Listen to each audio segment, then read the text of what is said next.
How does weight loss normally work? What if I told you that weight loss is pretty straightforward? You might be thinking that I've lost my mind.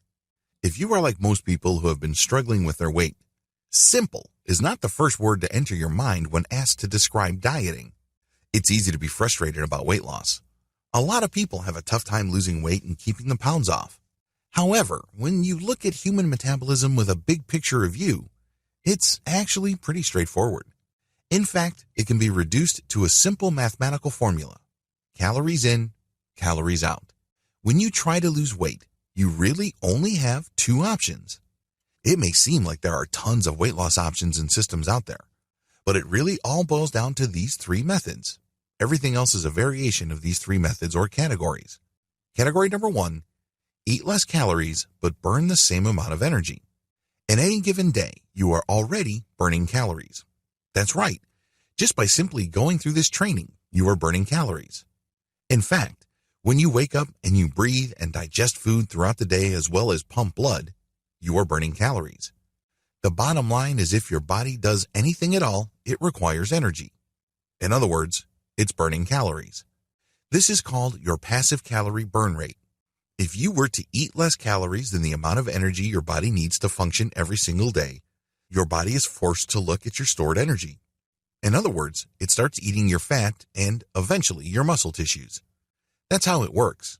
Your body has to get enough energy somehow to be able to do what it needs to do on a day-to-day basis. When there is a deficit between the number of calories you eat and the amount of energy you burn, your body starts to burn up fat. Before you know it, you start weighing less and you start looking better and better. Category number 2, eat the same number of calories but burn energy at a higher rate. You can also flip the script. When people decide to go to the gym or start doing physical exercises daily, this is what they're doing.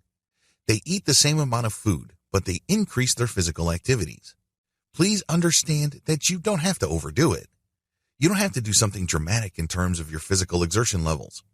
By simply just walking around the block or walking a longer distance from the parking lot to your office or school, you can burn more energy.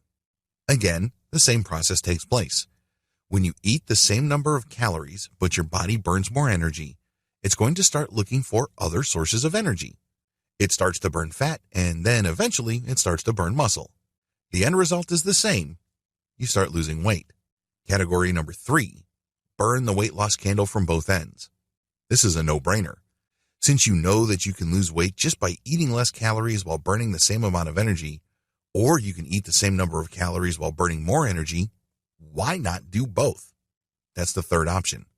Again, self-explanatory. This is how weight loss normally works. In terms of a big picture view, this is how weight loss normally works. It's all about calories in, calories out. As simple as this may sound, people have a tough time doing this because of the standard American diet. Now, please understand that thanks to modern food technology and transport systems, the standard American diet did not remain in the confines of the United States. If you are middle class pretty much all over the world, chances are you have adopted the standard American diet and it's making you fatter and fatter.